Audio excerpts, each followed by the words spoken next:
Recently, during a visit to Nantucket, we found a wonderful antique store that also features fine wines. Could be a dangerous combination. We found a wonderful painted corner hutch. We'll take you there next to show you that piece, and then we'll come back here and build one right here in the New Yankee Workshop. Well, not far off this busy street in downtown Nantucket is Reed's Antiques. Out here they have a couple outside pieces, sort of cast iron ends that have been painted with this green color and then capped off with some kind of a hardwood that appears to be beech. And over here across the way is another very hard piece, a big chunk of Connecticut granite. And I was told that it was actually an old millstone. Now you want to make sure that when you set a piece like this in place, it's where you want it to be, because you don't want to have to move it every day. Now inside there's a great collection of French antiques. It's such a great place. And this would be Everett Reed. Good to meet you, Norm. How are you? Good. How are you? Good, thank you. So what's the story here? You've mixed wine and antiques. Well, it's sort of a fun combination. My wife has been buying wines for many years now, and we've been cellaring them, and we've been collecting antiques over the years, and we thought the combination two would work. Would be a fun combination and work well. Sounds good to me. Let's take a look at what you've got here in the shop today. And first thing I noticed are these leather chairs. I just built my first piece of upholstered furniture, which was leather. We called it a cigar chair. What would these be used for? These are really wonderful little French chairs that would be put in front of a fireplace where you could have, a sherry, and they have a little deco-ish sort of form to them, but they're just terrific chairs, and they work for all sizes. They look small, but they're actually pretty comfortable. Now, you got to tell me what the story is on this copper tub. This is an amazing piece of work. This is a great piece. This was one of my follies, I'm afraid. This was purchased in Paris. It's around 1880, 1890. It's zinc lined, and it's just a really fun, terrific piece. And boy, it's all hand hammered too. Nice. It's going to look terrific in someone's home. Now, this caught my eye. This table right here, all inlay, beautiful wood. Burl walnut with a little mahogany inlay, and it's a great tilt-top table. It's nice to just look at the wood. It's beautiful. Now, how about you got tables that are a little simpler than this? We do. We actually have some tables that we purchased in France. These are actually Burgundy wine tasting tables. This is an unusual one because of the oval shape. Yeah. Usually they're rounder. These are very great. They were usually put in the cellars where the winemakers would certainly would taste their wares with prospective clients. And the wood? The wood is cherry, which is also unusual. So now this looks like there's a support system that allows it to flip down. Exactly. When the wine tastings were concluded, the table would actually flip up and then be placed in the corner. Great. Out of the way. Great. A great space saver. And what about this mirror that's hanging near the stairway? Is that an antique piece? Well, the wood was probably 1890, 1900. It's original paint on the wood. The glass itself is old, but it's been cobbled together in that sense. So you're using older materials and making it a great piece, and I think it's just got great character to it. Has a nice look. You could never reproduce that kind of paint. It's really difficult to. Wow, and this be the wine area. This is the wine room. This is Linda's room. Well, and you've got wine displayed everywhere. You've got some across this mantle. We do. It's a fun way to sort of incorporate the antiques with the wine, and people respond very favorably to it. Yeah, you got some on a table here. And what about this piece right here? This is a French. It's called a shepherd's cupboard, and this is another fun way of displaying wine. I'll tell you, the wine looks great in there. And over here, another piece, or maybe it's two pieces. Two pieces. A Danish cupboard below, and a Welsh on top. And plenty of room for the wine. Yeah, exactly. How about in here? Another room which have a variety of different pieces. Some American, these are some nice reproduction Windsors. We have an American step-back Hutch. And then another painted piece there. And another painted cupboard here. This is Pennsylvania. Now those look like milk paints. Are they milk paints? They are. On those? Well, one piece that caught my eye is this one here over in the corner. Sort of a corner cupboard, but a little smaller than what I'm used to seeing. It is, and that's not very unusual in that sense. They've used, once again, older wood to create something I think is a very practical piece in terms of its size. It's very versatile, and it's a two-piece unit, which is, I think, very, very important for the smaller houses on Nantucket, where You got to squeeze things into tight spaces. Exactly. Well, we like pieces like this, one, because they're in two pieces, which makes them easy to move around, and two, because they are smaller and they will fit into nice small spaces. So, do you mind if I take a few measurements and maybe a few digital pictures? It's all yours. All right, now I'll check out the wine when I'm done. Great. Let's open a bottle. Well, here it is, our version of that painted corner hutch. Visitors to the shop love the proportions. It'll fit in a tight corner. They like this shelf rather than having the face of the cabinet go straight up. I built it in two sections so that it's easy to move around. And it can be painted so you can match it to your decor. The carcasses are made out of plywood. The face frame and doors are made out of poplar. There's a lot of soft edges, quarter round moldings. The edges of the door are eased. There's a distinctive arch in the door frame as well as in the door panel. Now, the hinges were a lucky find, and we'll tell you where to get those in the measured drawing, which you'll hear more about before the program ends. Let's get started today building the carcasses. Now, here's a piece of 3/4-inch birch plywood, and I've laid out the bottom shelf for the lower unit. Now, I can't cut this on my table saw, so I'm going to use my small circular saw. Before we use any power tools, let's talk about shop safety. Be sure to read, understand, and follow all the safety rules that come with your power tools. Knowing how to use your power tools properly will greatly reduce the risk of personal injury. And remember this, there is no more important safety rule than to wear safety glasses. With my table saw set up with the dado, I'm now working on the back corners of the carcass, also made out of 3/4-inch birch plywood. That first groove is for the bottom shelf. Now I'll set up to make a groove for the middle shelf. With my sacrificial fence installed, I'm able to make a rabbet. This rabbet is at the top of the panels for the upper case. It will receive that top shelf. Now, there's two dados in the middle for these shelves, and one at the bottom for the bottom shelf. I've just made a couple dados in the bottom of the top of our lower carcass. That will receive the side panels. Now, while the dado is still set up, I want to put a groove down the back of this plywood style as well as this poplar style. The parts of the carcass are assembled with glue and screws. Now, an easy way to locate the holes for those screws is to first drill holes in the dado facing up. You don't have to draw a line. Then I just flip it over and make the countersink. Now, it's not a bad idea before committing to glue and screws to do a dry fit. Make sure all the pieces fit correctly. It's worth the time. You don't want to have to start adjusting later. I'm going to set this side in place. Okay, now for the other piece, drop that in. Now I can pre-drill for my screw. And I like to use these 1 5/8" deck screws. They're a little heavier shank than drywall screws, and they don't snap off. I'm using brads to connect the side panel to the top. I don't want to have screws showing. Now for the remaining two shelves, it's just a matter of some more glue, getting them set and driven into place, and then a few more screws. Now for the upper case, more glue in the dados. And what I'm going to do is just set one of these pieces in the groove and then tip it up onto the other side. Basically use that as a gauge to make sure I've got it positioned in the right place, and then I'll attach it with some screws.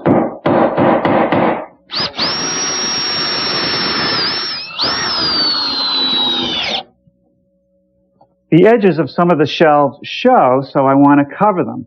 These two and the one down below. So I've ripped some pieces of 1/4-inch poplar, applied glue, and I'll secure them with some brads. Let's make some face frames. 4 pieces of wood joined together. And what I'm going to use to make the joint is pocket screw joinery. We've used that before, and we've often cut the joints with an electric machine, but this time we're going to use a very simple jig. Made out of plastic. It has a bushing on one end. Doesn't matter which way I set it in this direction, but I do want it to be flush on the end. I clamp it in place. And then I'll drill the hole using this step drill. There's a pilot drill on the end, and this creates the pocket, and a stop so it goes the right distance.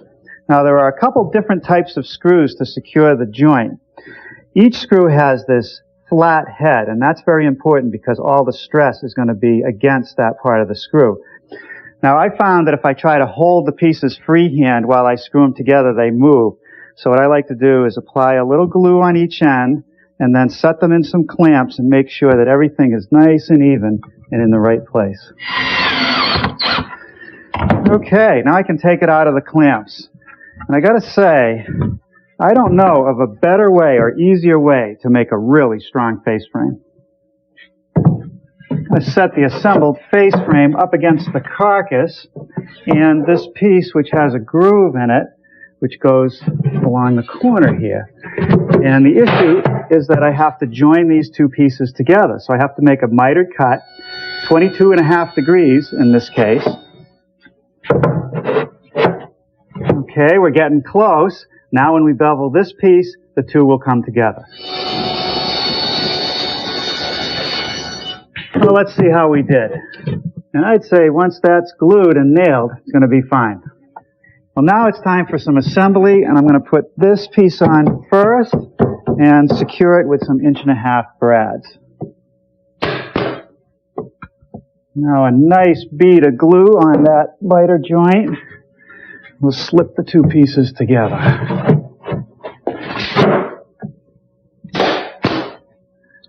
And finally, the other corner, which will complete the face frame on the base unit. I've tipped the carcass upside down, and there's no mechanical attachment between the rail and the top. If I take some scraps of plywood and put glue on two edges, slip them behind that rail, and secure it with a couple brads, I'll have a good solid connection. I'm not going to put any nails across the top of this rail. The glue will hold it together. You may recall that the stiles for the upper face frame started out as wider pieces. I put a dado in the piece to wrap the side of the cabinet, and now by making two 22-degree cuts, it folds around on itself, and it'll fit the profile of the cabinet. A little bit of glue, and I'll secure this with some 1.25" brads. All right, we're off to a good start. Tomorrow we'll put some molding up at the top, take care of the shelf edge, put on some base, and make some doors. That ought to be fun.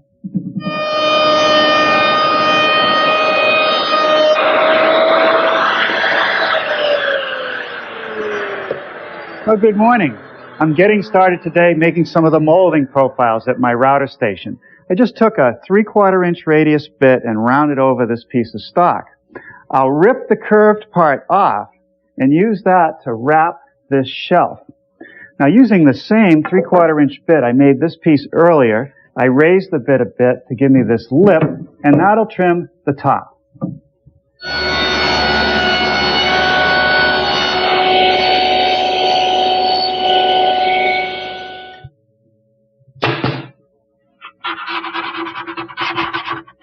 Here's that molding that I made for the top of the upper case. It has the round over with the reveal. Now it hangs over the case, and what I want to do now is just make a 22-degree cut to form the first end. Now when I set it up to my line, you can see that the short point comes right even with the plywood. So now I can go down the other end and mark it for length. Now I can swing it the other way and make the wing cuts. Now I'm going to mark it to make the square cut.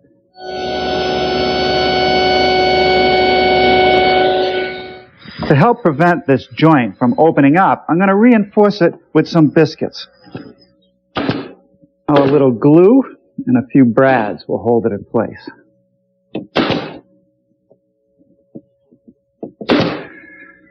Here I'm installing another quarter round under the top piece. I formed it the same way as the others, and I'm just finishing it up.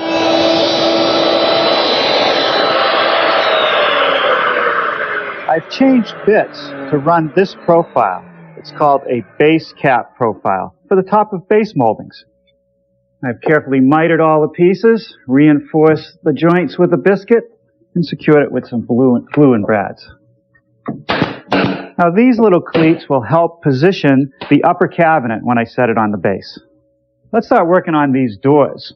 The top door is going to have a glass panel, and this arch is exactly the same as the one in the lower door, which receives a wooden panel.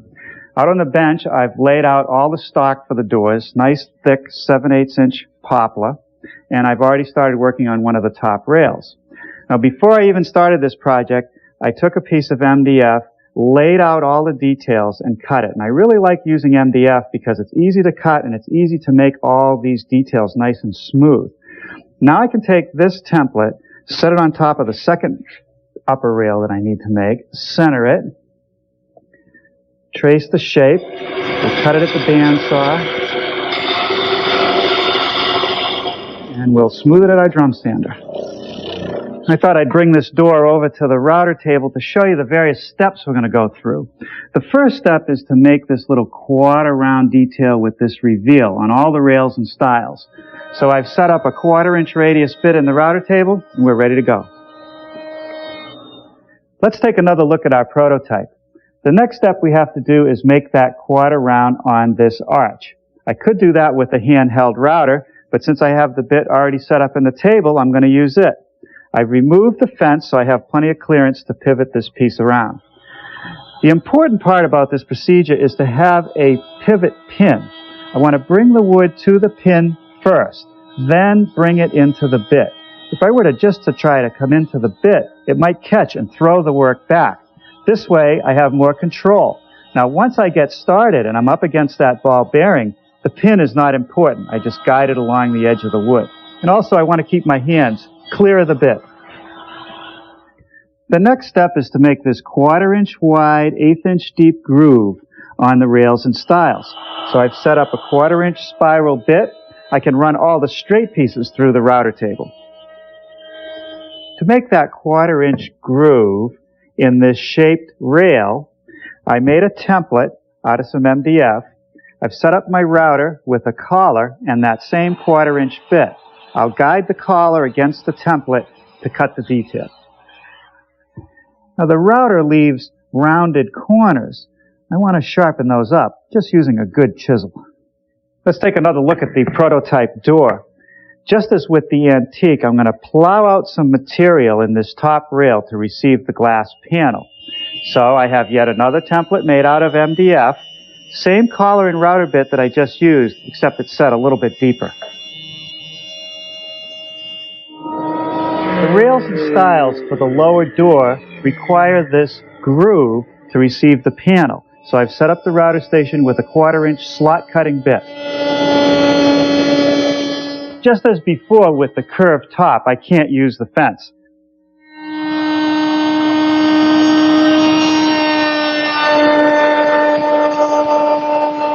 That's not quite deep enough yet, but that's the first pass to make a rabbet that I need in the stiles and the bottom rail of the upper door for the glass panel. Let's take another look at one of the prototype doors. Because of all this detail, I can't just butt these pieces together. I have to create a miter where we have a molded edge.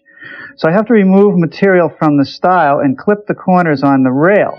I've raised the saw blade to full height on the table saw, put an indicator mark which shows the leading edge of the blade, and when I run the piece in, I want to stop at those marks.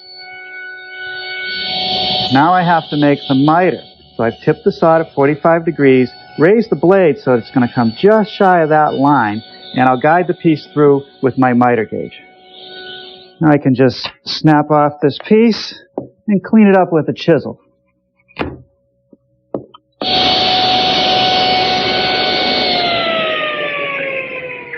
Now I've just clipped the corner of the rail so that it'll fit into the miter of the stile. And that seems pretty good.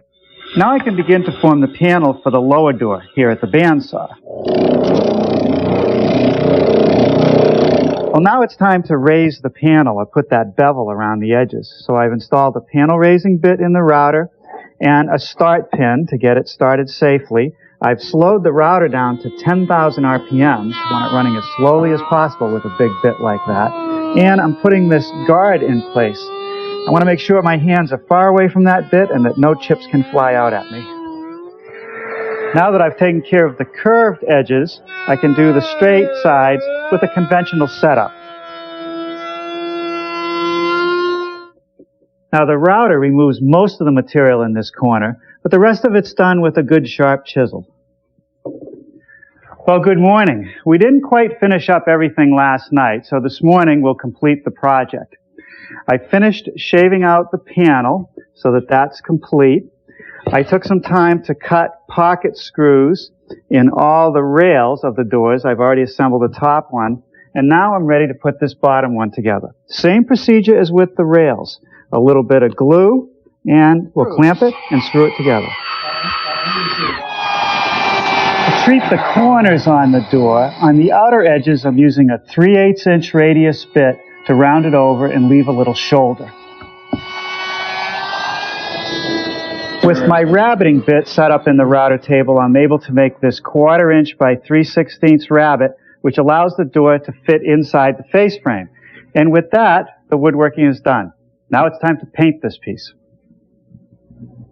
For the finish on our cupboard, I started with an alkyd primer. And once that was dry, I gave it a good sanding to make it nice and smooth. And now I'm applying the color coat. This is called Gettysburg Gray. It's an eggshell latex paint, and it is pretty dark, so I think it's going to take a couple coats to cover this primer. All right, here's our corner hutch out of the paint shop with 2 coats of that Gettysburg Gray. I think it looks great. And now I'm installing the hardware, these iron hinges. I need a mortise in the stile for the lower portion of the hinge, and I need a mortise that's flush with the rabbet for the upper portion of the hinge. And in the plan, we'll tell you where you can acquire these. I think they look great, even though they cost a little bit extra. Now, for the glass, I brought a template down to the local glass shop, and they cut it while I waited, a piece of double-strength glass. And the important thing here was to get these pitch cuts at the top. And that just drops into our rabbet. I made some 1/4 round moldings. I've mitered the corners. And now I'll just secure the pieces with some pin nails.